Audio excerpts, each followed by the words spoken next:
Shalom, selamat pagi jemaat Tuhan. Berjumpa kembali dalam doa pagi online. Menyembahmu seumur hidupku.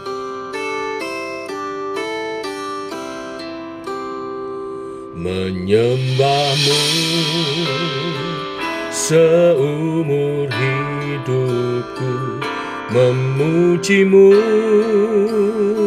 sepanjang usiaku.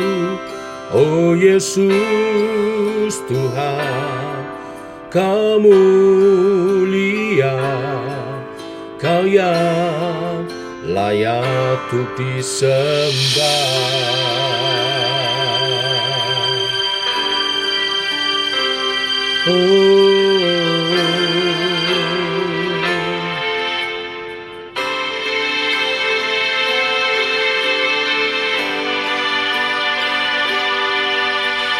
Yesus, Kau selalu sertaku. Oh Yesus, takkan tinggalkanku. Janjimu jaminan hidupku, ku aman dalam anugerah-Mu. Oh Yesus, Kau kemenanganku. Oh Yesus, ada di pihakku. Janjimu jaminan hidupku, ku aman dalam anugerah-Mu. Menyembah-Mu seumur hidupku, memuji-Mu sepanjang usiaku. Oh Yesus Tuhan, Kau mulia, Kau yang layak untuk disembah.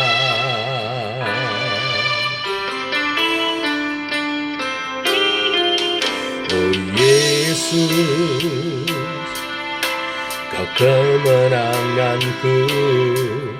Oh Yesus, ada di pihakku. Janji-Mu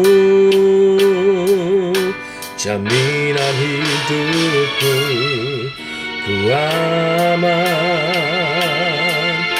dalam anugerah-Mu. Menyembah-Mu seumur hidupku, memuji-Mu sepanjang usiaku. Oh Yesus Tuhan, Kau mulia, Kau yang layak untuk disembah. Menyembah-Mu seumur hidupku, memuji-Mu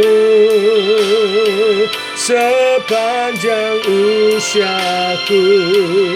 Oh Yesus Tuhan, Kau mulia, Kau yang layak untuk disembah.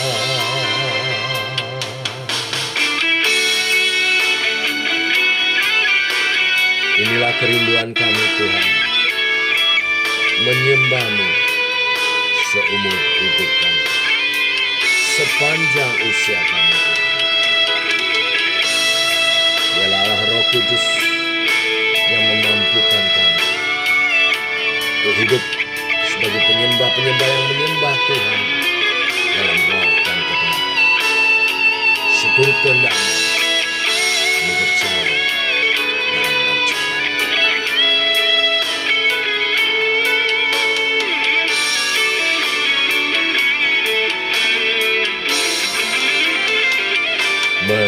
menyembahmu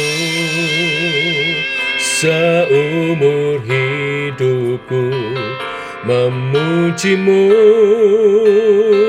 sepanjang usiaku. Oh Yesus Tuhan, Kau mulia, Kau yang layak untuk disembah. Menyembahmu seumur hidupku, memujimu sepanjang usiaku. Oh Yesus Tuhan, Kau mulia, Kau yang layak untuk disembah. Oh Yesus Tuhan, Kau mulia, Kau yang layak untuk disembah.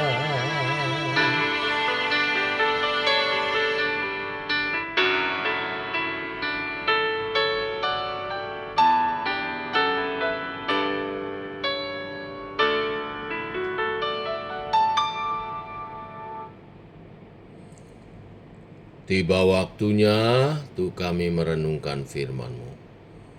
Firman-Mu lah suluh dan terang bagi jalan kami. Berfirman Tuhan, terangi jalan kami, tuntun langkah kami oleh kebenaran firman yang sebentar kami renungkan. Dalam nama Tuhan Yesus Kristus. Amin. Bapak Ibu, kita lanjutkan renungan firman kita. Kita sampai kepada Kitab Roma pasal yang kedua. Kita baca ayat 1 sampai yang ke-16. Demikian firman Tuhan. Karena itu, hai manusia, siapapun juga engkau yang menghakimi orang lain, engkau sendiri tidak bebas dari salah. Sebab dalam menghakimi orang lain, engkau menghakimi dirimu sendiri. Karena engkau yang menghakimi orang lain melakukan hal-hal yang sama. Tetapi kita tahu bahwa hukuman Allah berlangsung secara jujur atas mereka yang berbuat demikian. Dan engkau, hai manusia, engkau yang menghakimi mereka yang berbuat demikian, sedangkan engkau sendiri melakukannya juga, adakah engkau sangka bahwa engkau akan luput dari hukuman Allah? Maukah engkau menganggap sepi kekayaan kemurahannya, kesabarannya, dan kelapangan hatinya? Tidakkah engkau tahu bahwa maksud kemurahan Allah ialah menuntun engkau kepada pertobatan? Tetapi oleh kekerasan hatimu yang tidak mau bertobat, engkau menimbun murka atas dirimu sendiri pada hari waktu mana murka Allah dan hukuman Allah yang adil akan dinyatakan. Ia akan membalas setiap orang menurut perbuatannya, yaitu hidup kekal kepada mereka yang dengan tekun berbuat baik, mencari kemuliaan, kehormatan, dan ketidakbinasaan, tetapi murka dan geram kepada mereka yang mencari kepentingan sendiri, yang tidak taat kepada kebenaran, melainkan taat kepada kelaliman.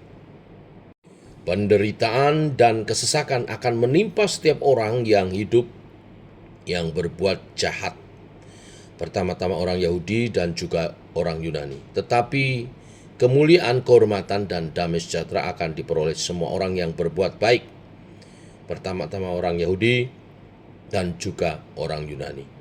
Sebab Allah tidak memandang bulu. Sebab semua orang yang berdosa tanpa hukum Taurat akan binasa tanpa hukum Taurat. Dan semua orang yang berdosa di bawah hukum Taurat akan dihakimi oleh hukum Taurat. Karena bukanlah orang yang mendengar hukum Taurat yang benar di hadapan Allah, tetapi orang yang melakukan hukum Tauratlah yang akan dibenarkan. Apabila bangsa-bangsa lain yang tidak memiliki hukum Taurat oleh dorongan diri sendiri melakukan apa yang dituntut hukum Taurat, maka walaupun mereka tidak memiliki hukum Taurat, mereka menjadi hukum Taurat bagi diri mereka sendiri. Sebab dengan itu mereka menunjukkan bahwa isi hukum Taurat ada tertulis di dalam hati mereka. Dan suara hati mereka turut bersaksi dan pikiran mereka saling menuduh atau saling membela. Hal itu akan nampak pada hari bila mana Allah sesuai dengan Injil yang kuberitakan akan menghakimi segala sesuatu yang tersembunyi dalam hati manusia oleh Kristus Yesus. Amin. Sampai di sini Bapak Ibu. Bapak Ibu, kitab Roma yang baru saja kita baca, pasal 2 ayat 1 sampai 16 merupakan tulisan Paulus kepada jemaat yang ada di Roma yang memiliki latar belakang orang Yahudi tetapi juga orang non-Yahudi. Jadi jemaat di Roma itu jemaat campuran.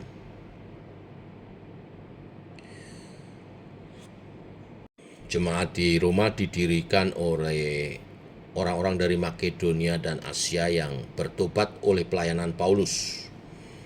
Jadi ini cucunya daripada petobat-petobat murid-murid Paulus. Maka Paulus sendiri yang mendengar murid-muridnya berhasil membuka jemaat di Roma, dia rindu datang mengunjungi Roma dan melayani mereka. Nah, perbedaan di antara jemaat yang ada di Roma, khususnya yang terjadi antara jemaat Yahudi dan jemaat Yunani. Jemaat berlatar belakang Yahudi merasa bahwa keistimewaan mereka ialah karena mereka adalah umat pilihan Allah dan mereka menjaga aturan hukum Taurat. Sedangkan jemaat yang berlatar belakang Yunani merasa juga lebih istimewa karena jumlah mereka yang melebihi orang-orang Yahudi, jemaat Yahudi. Jumlah mereka cukup banyak. Oleh karena beberapa pemahaman inilah, maka terjadi saling menghakimi di antara mereka. Makanya Paulus bicara tentang penghakiman di awal, karena perlu diluruskan lebih dahulu. Di ayat 7, Paulus memuji perkembangan iman jemaat yang ada di Roma. Sekalipun disadari dalam setiap perkembangan iman, selalu saja ada tantangan yang dihadapi. Nah, tantangan yang dihadapi oleh jemaat di Roma, salah satunya adalah masalah munculnya sikap main hakim sendiri. Kata menghakimi di ayat 1 muncul berulang kali. Ini merupakan petunjuk topik utama dari perikop itu. Kata menghakimi di sini berarti memberi penilaian tidak menyenangkan berupa mengecam atau mencari kesalahan. Sesungguhnya Allah akan menghukum setiap perbuatan dosa yang dilakukan oleh setiap manusia. Tetapi ketika Allah tidak langsung menghukum dosa, hal ini merupakan kemurahan Allah sebagai suatu kesempatan untuk bertobat. Jadi jangan buru-buru menghakimi orang. Bahkan jangan menghakimi. Di ayat 5, Paulus mengingatkan bahwa orang yang mengeraskan hati adalah orang yang menimbun murka dan hukuman atas dirinya sendiri. Allah membalas setiap orang menurut perbuatannya masing-masing. Mereka yang melakukan kebaikan, bagi mereka dinyatakan hidup kekal, yakni mereka yang melakukan kebaikan, mencari kemuliaan, kehormatan, dan ketidakbinasaan. Tetapi mereka yang melakukan perbuatan yang jahat, yang tidak baik, yakni mencari kepentingan diri sendiri, tidak taat pada kebenaran, tetapi lalim, maka murka dan geram Allah akan menimpa kehidupan mereka. 2 kali Paulus menyebut bahwa hal ini berlaku bagi orang Yahudi dan juga Yunani. Seakan ingin menjelaskan bahwa sebenarnya baik orang Yahudi maupun orang Yunani semua sama di mata Tuhan. Bahkan boleh saya katakan semua orang sama di mata Tuhan.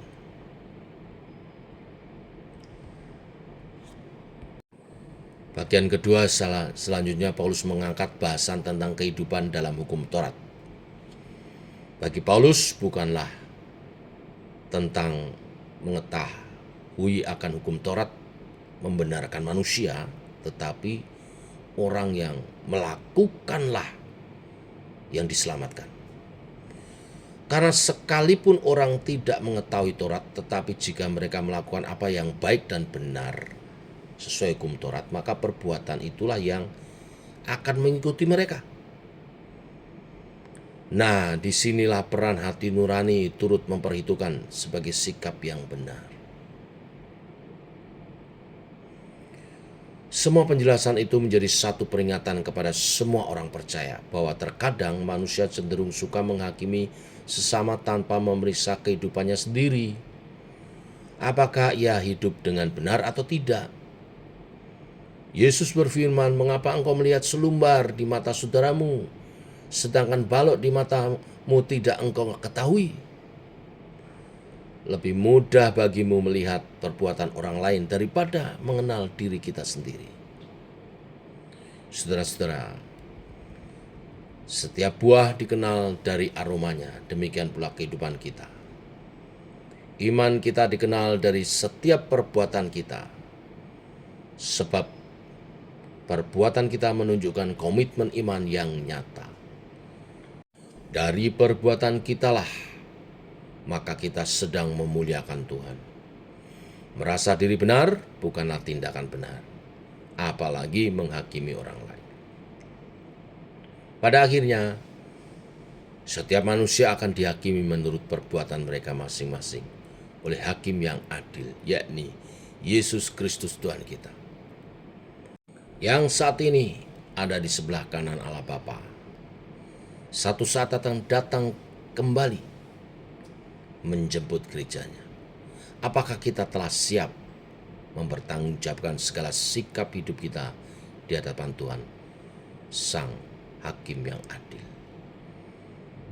Di dalam Tuhan tidak ada yang tertutup dan tidak ada yang dapat ditutupi. Jika kita sedang menghakimi sesama, maka segeralah bertobat. Dan jika kita sedang dihakimi, padahal kita tidak melakukannya, tidak bersalah, maka serahkan semua kepada Kristus Yesus, Tuhan dan Hakim yang adil. Sebab jika kebenaran tidak kita dapat di dunia, maka Ia yang datang akan menyatakannya. Akan datang waktu di mana Tuhan menyatakan keadilannya bagi setiap kita. Amin. Mari kita berdoa. Bapa, kami mengucap syukur untuk firman-Mu yang mengajar kepada kami untuk kami tidak saling menghakimi, tetapi saling membangun.